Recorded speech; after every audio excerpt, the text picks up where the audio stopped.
thinks it's going to come in there, take hold of him with teeth, and eat him up. Now let me show you, if my father had a horse frightened of plastic on a stick, he'd just whip him until he would take the plastic on a stick, because just like we did with our wives and children in the caves, we beat them for doing the wrong thing, and so quickly they got broken and did whatever it was that we wanted. I'm going to turn this around and show him the back end of this without the plastic on it. And he's going to regard that as a killer.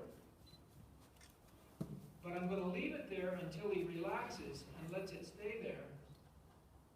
Then I take it away.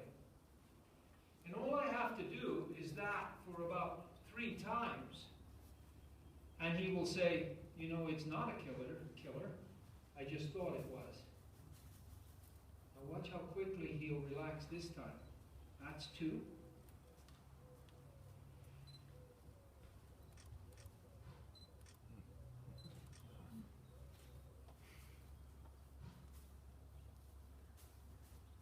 Now I'm down here on the leg where the dog would really cause him trouble. So we're back in that same category again.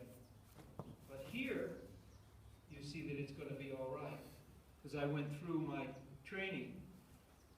So I'm going to come back now and go down to the bottom part again.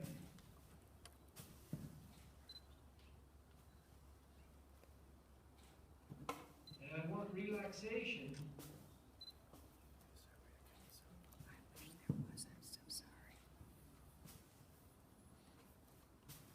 As soon as I get relaxation,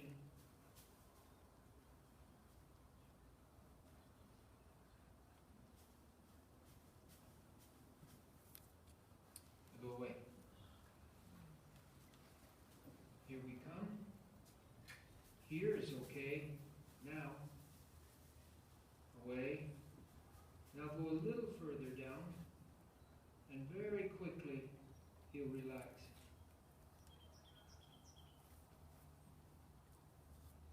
And I take it away. So we could have made partners with horses all these 6,000 years if we'd have just tried. Just a few minutes. Oh, I don't have time for that junk. Don't have time for it. No, but you fight the horse with violence for the rest of his life. Don't tell me you don't have time for it. When I do my demonstrations in various cities all over the world, one segment that I do that's the most popular one generally is the horse that won't load in the trailer. And my average time to load a horse in the trailer, from the time I work with him about 8 minutes, and then when I ask him to go in, it's about 3 seconds on average, and he goes in the trailer. And maybe they've been working for 4 or 5 years with veterinarians giving them tranquilizers and all sorts. Look how quickly he accepts that. Now I could do the other side. It isn't necessary to show you the other side, but look what's happening now. Now that he's past that, or it's been through his security, then he lets it in wherever I want to put it. Remember what he was just a few minutes ago. When Dawn does her videos of my work, she has to put a small picture in to show the viewer what he was like a few minutes ago, because you forget. You just don't remember how flighty he was and worried he was. Now putting the plastic bag down there, that will be a different story. But remember, I've already been through the security, so the plastic bag isn't nearly the fearful killer predator that it was. So he allows the plastic bag to go down there. Okay, we bring in the small tarpaulin, please. We're doing pretty well. I just want to show you how quickly horses can learn if we optimize the learning procedure. use intrinsic learning. That means not to force. There is no such thing as teaching only learning. That's the student themselves learning, pulling the information in, not you trying to push it in.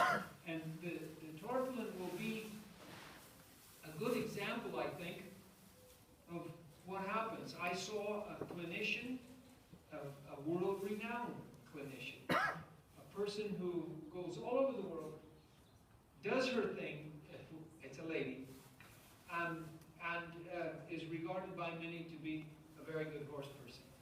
And she brought a tarpaulin in, put it down in this hour-long video that I saw, and then they started to whip this horse from behind to go on the tarpaulin.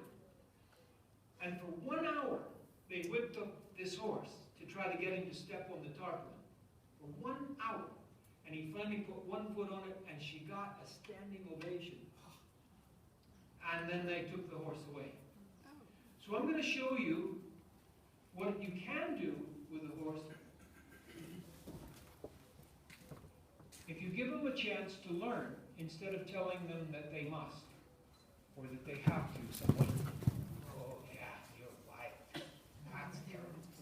Remember that. Try to put that in your memory now. Remember that movement. So he's using the plastic bag to help him, which is the worst thing.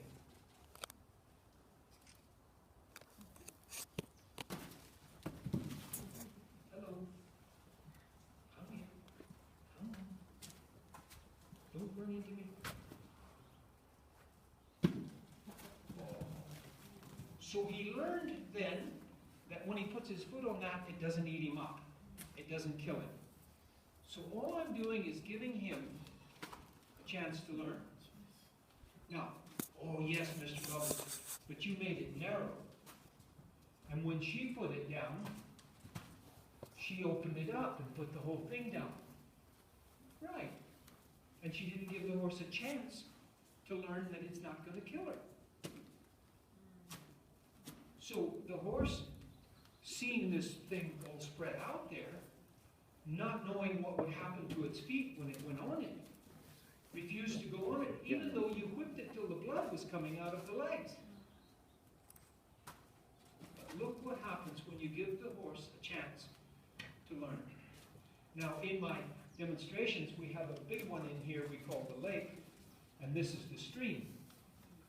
And I say it rained last night, and the stream got bigger. And then the stream gets bigger until it's right wide open. And then we start to walk on the big tarpaulin, the big lake. And the horse walks on the lake with no lead on. And that's after we do join up. So you can see that we went from very wild to very accepting. Hello. Come back. That was scary, wasn't it? That lion touched me on the backside. You frightened me. I don't care. Let me give you a room. I'm a good person. Even I should bad. Bad boy. It's a boy. Come on. Come on. It rained again last night.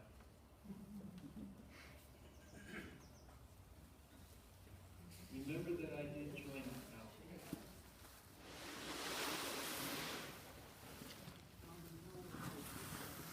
Sorry?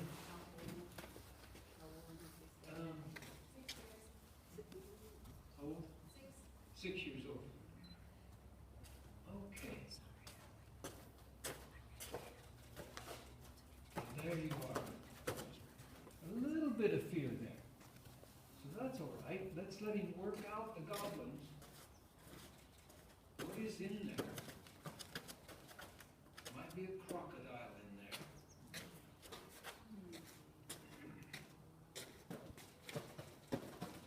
And as soon as he learns that there's no danger in walking over this, we'll go to the next level.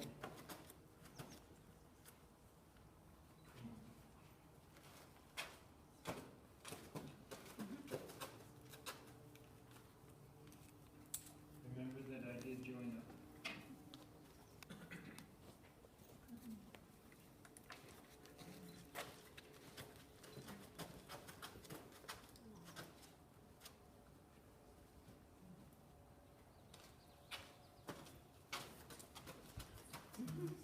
Is there one more